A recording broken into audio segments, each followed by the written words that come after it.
Why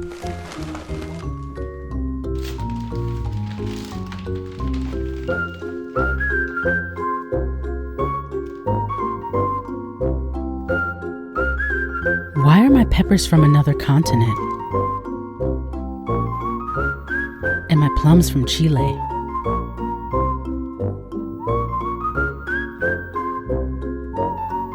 Why is it cheaper to buy appliances from halfway around the world? If you stop what you are doing at the moment and look around your environment, could you guess what the one common element that binds everything together is? It's 90% of everything you see. Here's a clue. The commonality of these objects dates to 5000 BC and has nothing to do with their use or what they're made of. Not so easy, huh? That's because this commonality lies out of sight for us.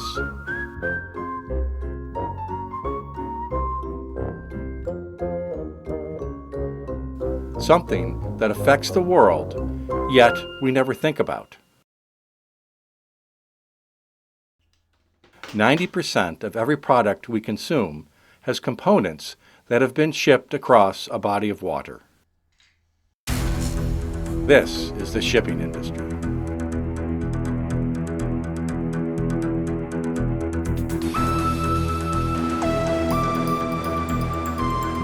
Our globalized society has been created by and is dependent on the inexpensive transportation of materials and products.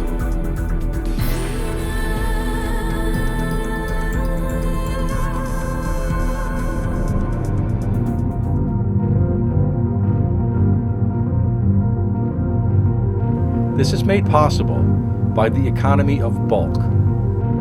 We can build ships so large that it makes economic sense to move commodities intercontinentally.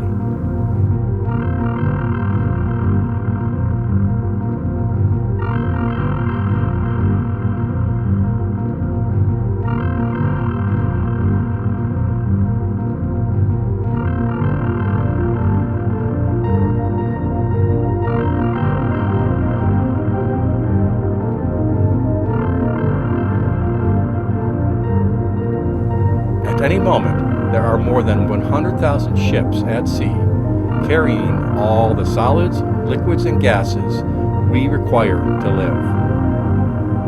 These ships are the largest man-made movable objects on Earth.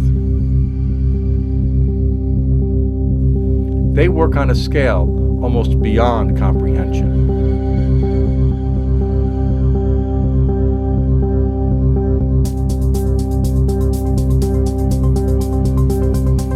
This large-scale trade allows countries to take advantage of competitive edges in certain areas while diminishing disadvantages in other areas.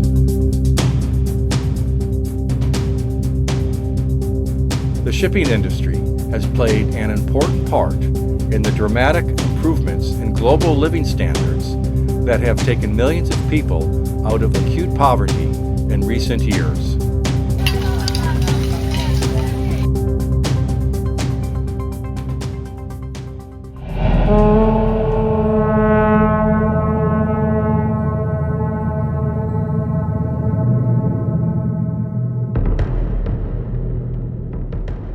The biggest of the big ships are Capesize and Panamax bulkers, carrying coal, iron ore, and grains around the world. They are the blood in the veins of the global supply chain. Then come the tankers, distributing the world's oil.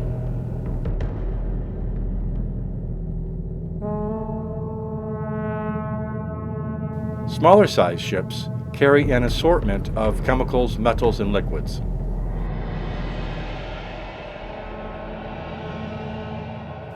Container ships carry the end product produced from the raw materials. Besides an economic advantage, products moved in bulk over water have a lower carbon footprint than any other method of transport. It would take 15,000 trucks to move the content of one container ship.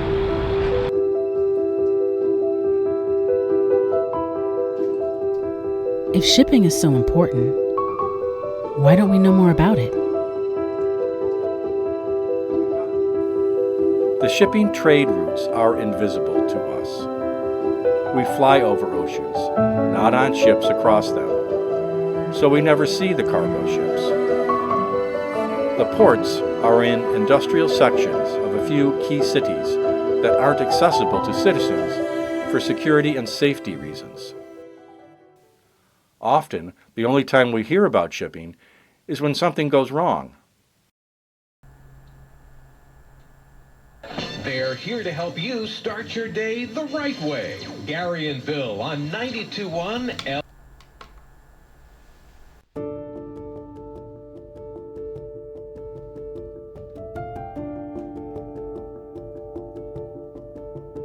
Hmm. 90% of everything? Really? I guess I bought it online with my laptop.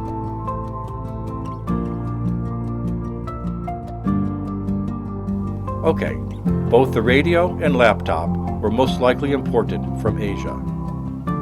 The components for both include plastic for the cases and metals for the electrical components, none of which are native to Asia. Where did these raw materials come from? Plastic is a petroleum product, which means crude oil and LP gas must be imported to produce the plastic pellets that are used to create the case. The crude oil and LP gas come by tanker from any number of ports in the Persian Gulf and the United States.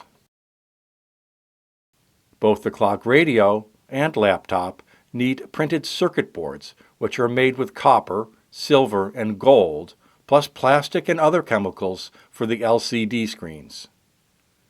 The copper most likely comes from Chile, the world's top exporter. Silver could come from Hong Kong or Germany.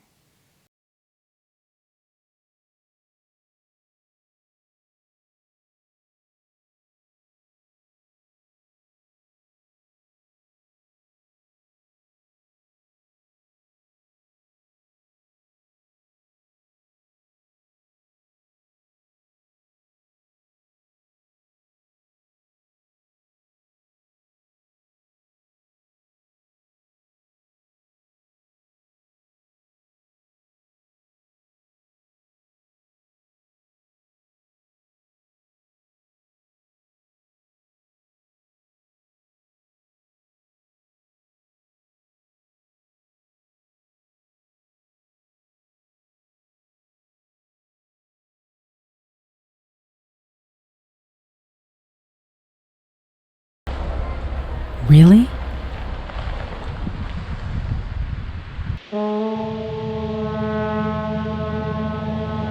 The idea of importing raw materials to create an exportable product is not new.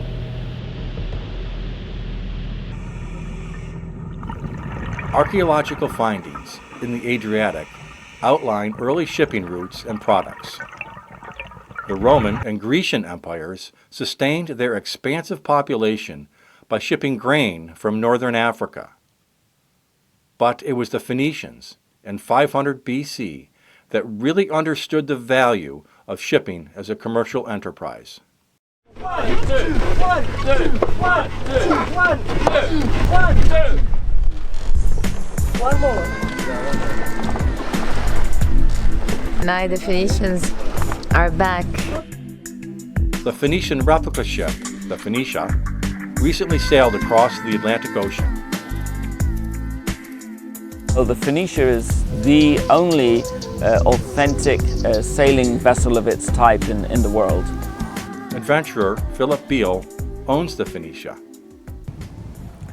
So in sailing the Phoenicia across the Atlantic, our goals were really to demonstrate that a Phoenician trading ship could have actually crossed the Atlantic without too much difficulty.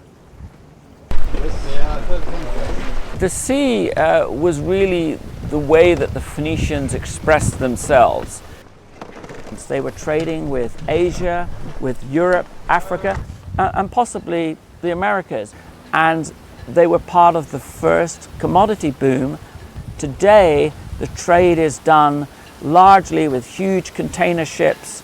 And so there is a real parallel that the Phoenicians were the first to develop this kind of trade. We've sailed backwards and forwards across the Mediterranean from Carthage in Tunisia. And we've also sailed the boat to the United Kingdom, where the Phoenicians traded tin. They had mastered the art of astronavigation. So they knew where the pole star was, and they were the first sailors to sail out of the sight of land and at night. The Phoenicians were the first to build a robust hull, a strong hull. And that was because they developed what we now call the mortise and tenon joint.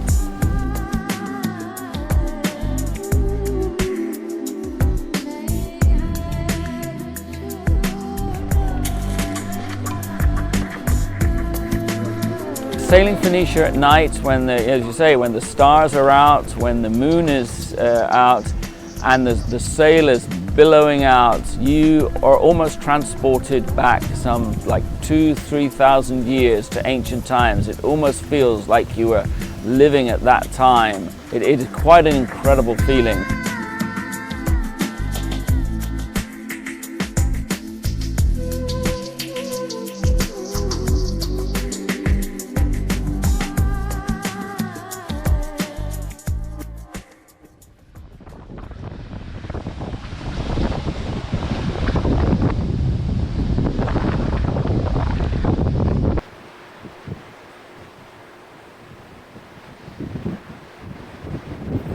The ports of call for the Phoenicians were far different than ports of today. A world-class port requires, first and foremost, infrastructure.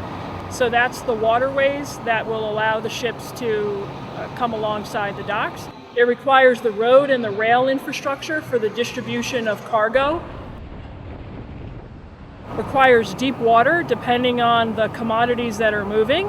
It requires population in order for the commodities to be able to be distributed to those that will use it. We go to the store or we order something from Amazon and we expect it to be available when and where we want it. But the logistics system that is operating behind the scenes is extraordinarily complex. When the ship arrives with that container of clock radios, it is discharged from the ship into a container terminal. Once it's discharged into the container terminal, U.S. Customs and Border Protection may identify that container for further inspection. Assuming that the container has been cleared by customs, a notification is now given to the shipper or to their trucking company that it is ready to be picked up. Ultimately, a container of clock radios might have 40 or 50,000 units inside of it. So the container gets broken down at a warehouse and gets distributed into several other smaller trucks that will go to the place of purchase. China boasts more large ports than any other country, a fact dictated by its need for huge numbers of raw materials to produce its vast quantities of exports. Other countries have busy ports. United States, Belgium and Germany, the Netherlands, Malaysia, South Korea, Taiwan. The international aspect of this is reflected in the many nations involved in the ownership of a ship.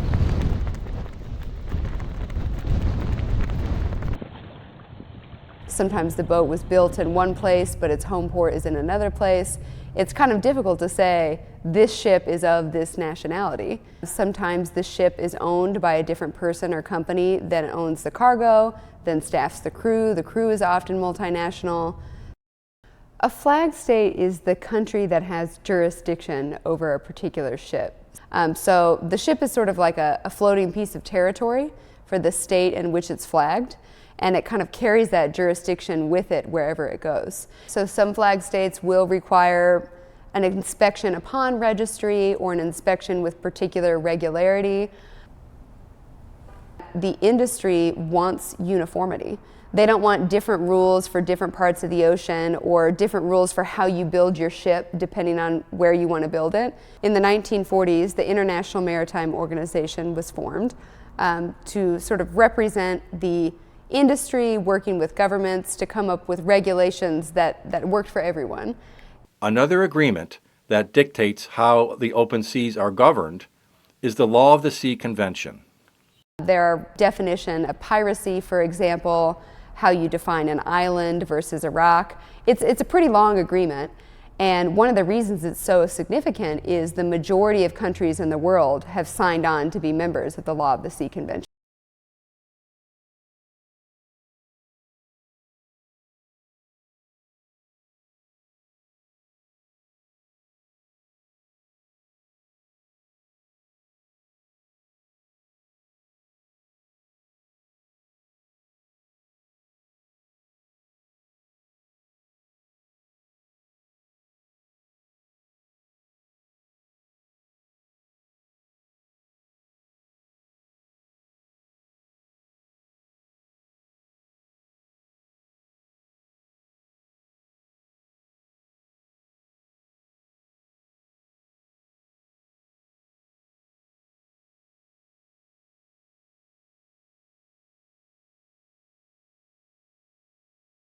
Pads from India. Global shipping also impacts remote corners of the world. In the Bahamas, fishermen who once caught the tasty spiny lobster to feed their family have now created a sustainable industry exporting the product globally. The lobsters are hand-picked off the bottom by small groups of independent fishermen.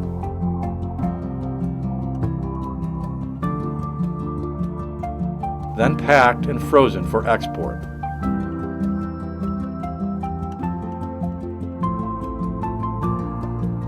Refrigerated containers full of this sustainable harvest leave the islands weekly, destined for Europe and the United States.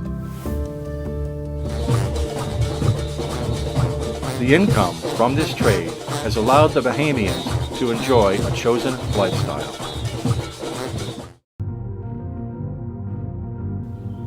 Because so many different types of materials and products are transported, ship designs have evolved to meet these special needs. The biggest driver on what a ship looks like is the cargo that it's going to carry. Bulk container ships, which are cargo holds that loosely hold the material. If you're thinking about energy, you could be bringing over oil or natural gas, and they could be on very specialized tankers or product carriers. Liquefied natural gas carriers that are carrying gas in a cryogenic form. Of course, many of the things that you would see in your home that are physical products come on container ships. And of course, everyone's familiar with seeing the container on the back of a semi-truck on the road. Those same containers are brought across the ocean on huge ships in the thousands.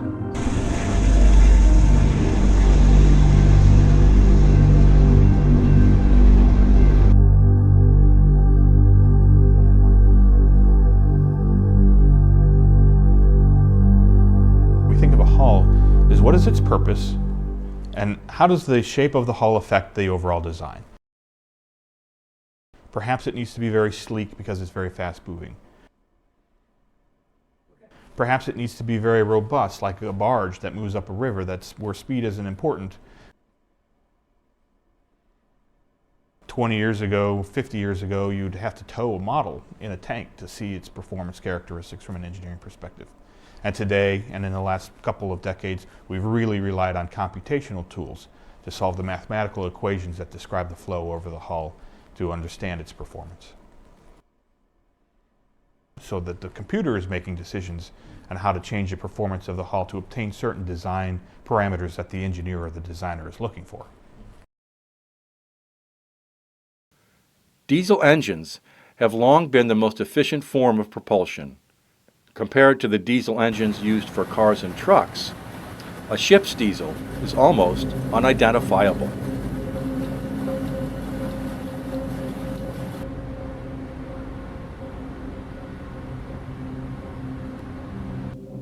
It takes up 3 stories in the bottom of the hull.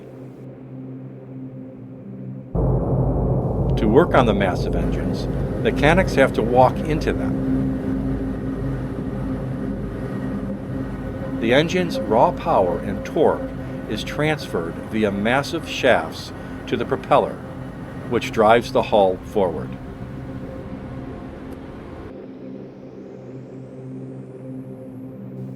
The ship itself takes months to construct and is often built in multiple sections simultaneously,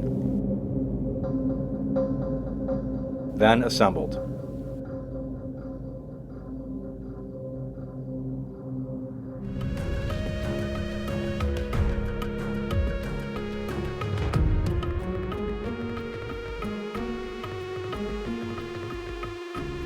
The ship can be viewed as a living thing that is born when it is commissioned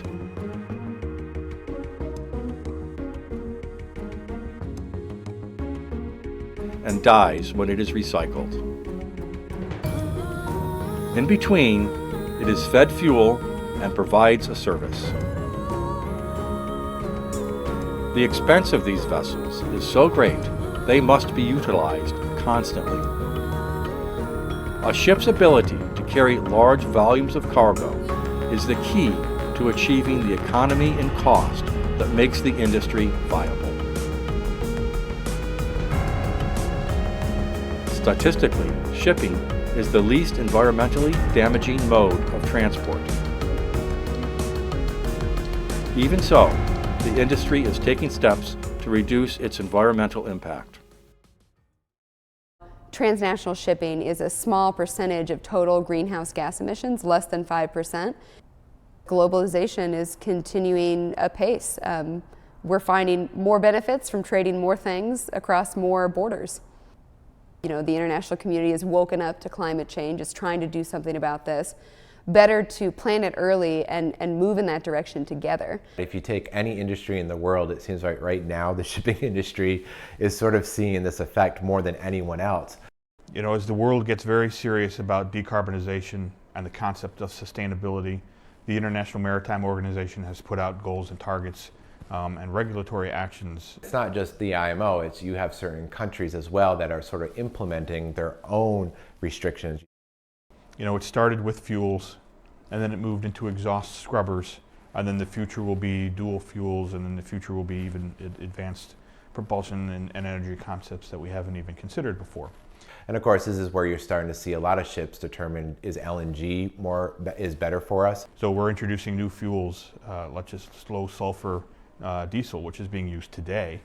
The future may look like liquefied natural gas to propel ships rather than diesel fuel. And the future beyond that may look even different, from hydrogen fuel cells to ammonia as a fuel to many other possibilities. But the bottom line is reduce overall emissions by 50% by 2050, with the baseline being the 2008 number.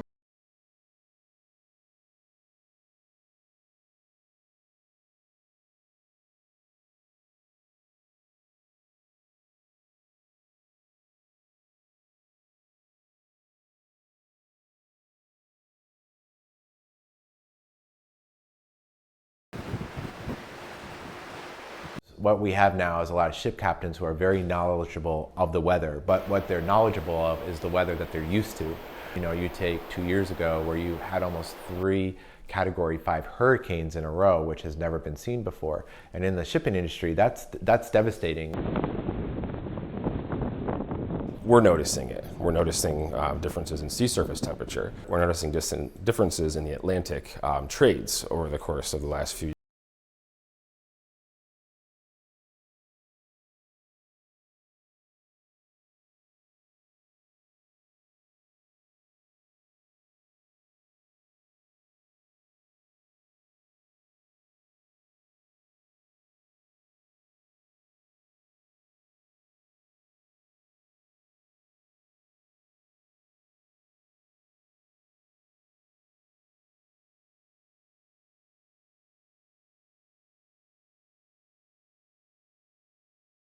Safe.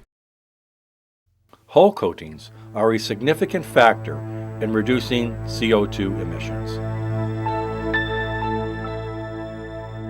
unwanted growth on the underside of the ship reduces its efficiency. Different oceans have different types of organisms to protect against, and modern chemistry allows for very specific coatings.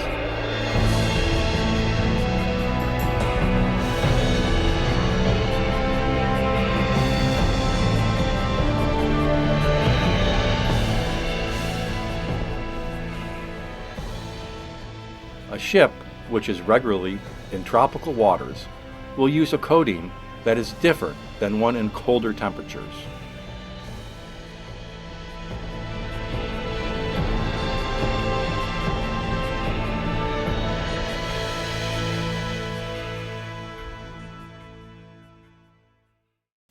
With the goal of creating ships that have a zero carbon footprint, alternative fuels and forms of propulsion are being explored.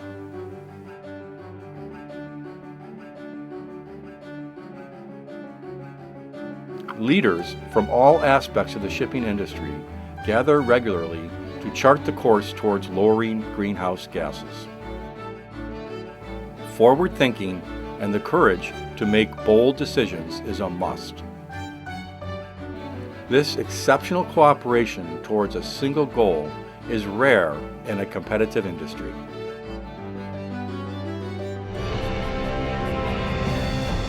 Cooperation towards a single goal was also key in the early days of shipping, when wind was the sole form of propulsion. New forms of wind propulsion are being utilized to reduce greenhouse gases. The Flettner rotor, which is just a spinning cylinder that produces lift that can propel the ship forward in given wind conditions, will give you a 2, 5, 10, and if you believe some of the literature, maybe even a 20% improvement in your overall propulsive efficiency. And so devices like this become cost effective.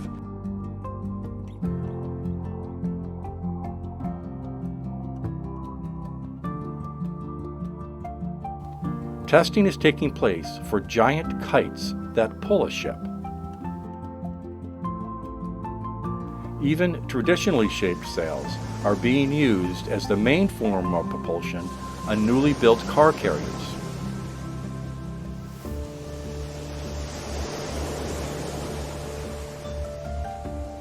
One alternative fuel being explored is synthetic natural gas, produced from hydrogen that is made from renewable sources.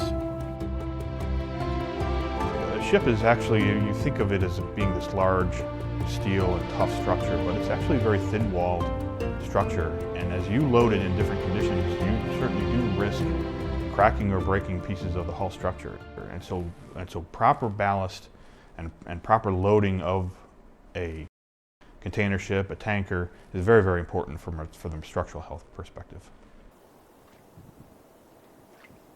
And if you don't have cargo to increase the weight of the ship, you use ballast.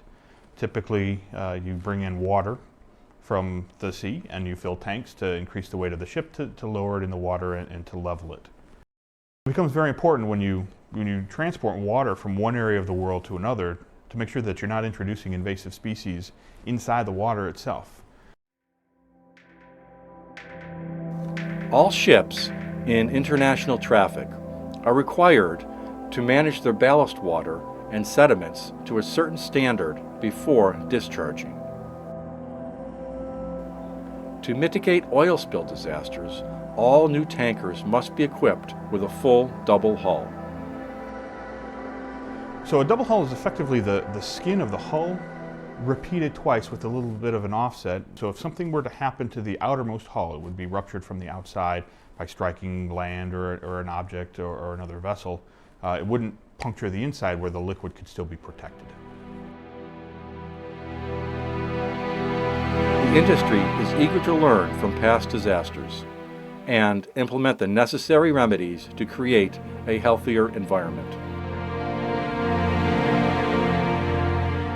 They realize the oceans belong to everybody and are a shared resource.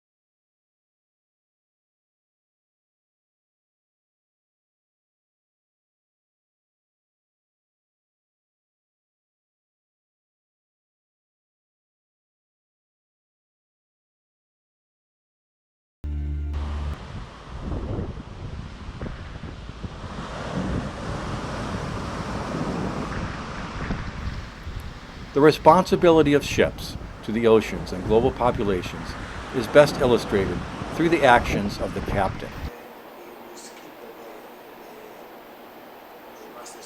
He alone is responsible for implementing the directives and policies of the industry when at sea.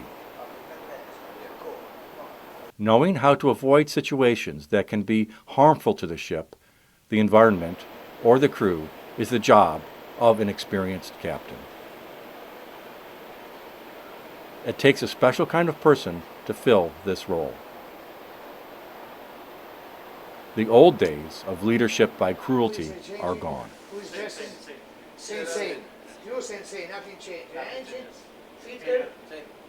So my role is to protect the crew and the vessel. Is the crew that make the ship good or not?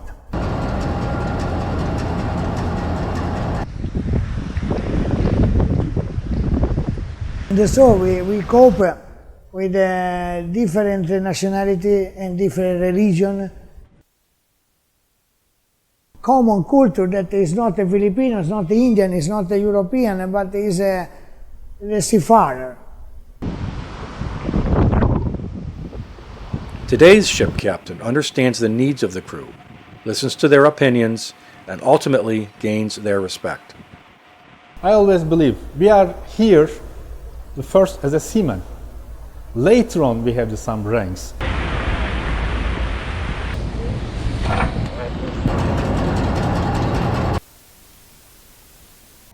If something happened, we are on the one vessel. We are in the middle of the ocean. Bosun has to trust in chief mate. Chief mate has to trust in the master. Because a good crew, really the vessel is happy, even the vessel. And everything goes smooth, we can cope with any kind of problem. When you approach the crew like this, and when you tell them something clearly, they trust you, they believe you.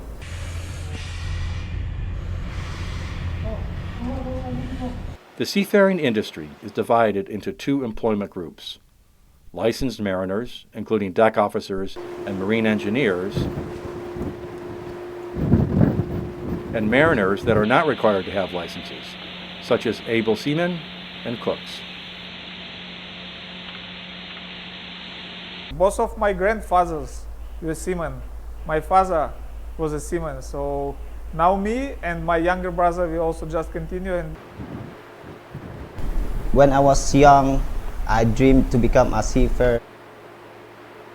In 7th grade, I think we actually visited the dredge McFarland in Philadelphia, and I fell in love right there. You can see different people, you can see different cultures. Once I graduate from here, I would hope to get a third mate's job somewhere. If you have faith and also if you trust in yourself and your dreams, you can able to do and you can fulfill your dreams, sir. Eventually work my way up to first mate or chief mate, and then work my way up to captain. A target is to reach, captain position and not leave before reaching this position. So this is like a minimum target. I don't know. There's just something about being out there on the water and just having the calm that it just feels so empowering.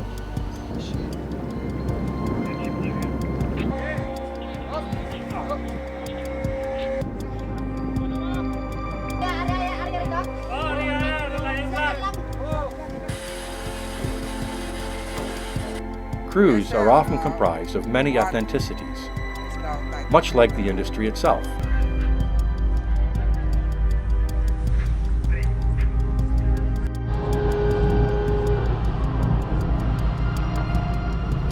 Away from family and friends for months at a time can put a strain on morale. The ability to communicate via email and video greatly eases the burden. On board we have internet connection all the time, so almost every day I make communication with them with the messenger, so WhatsApp, all these applications. So now it's coming daily.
sea will always be a dangerous environment, as no ship is impervious to sinking.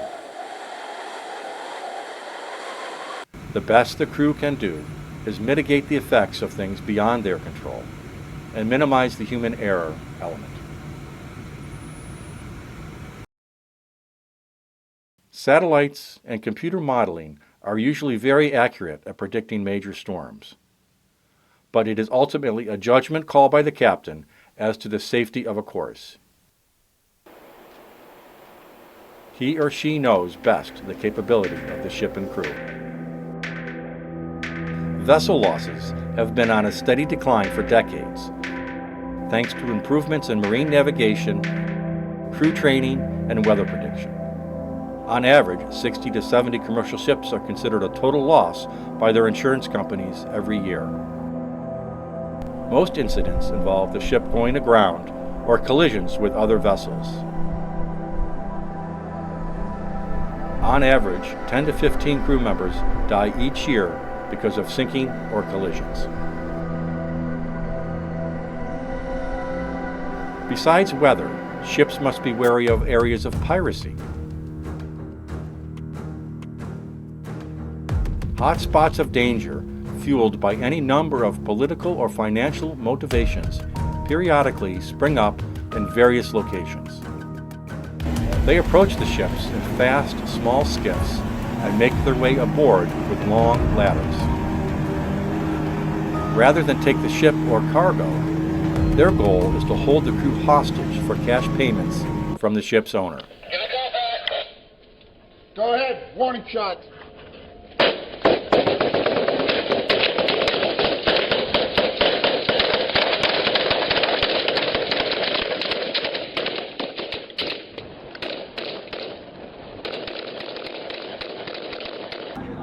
To combat this, ship owners arm their vessels with guards in waters that may pose a threat.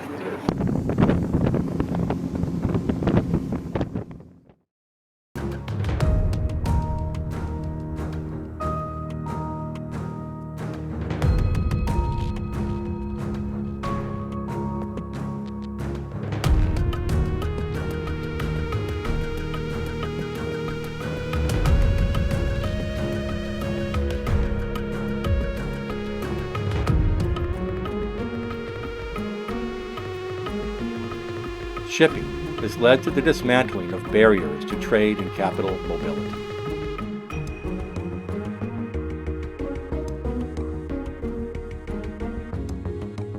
Growth is accelerated and prosperity spreads.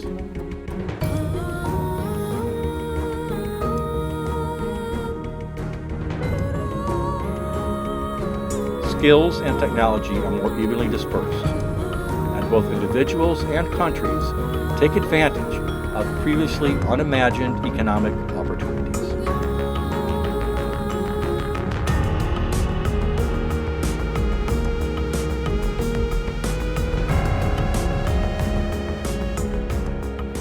Not bad for an industry that has been around for over 2,500 years.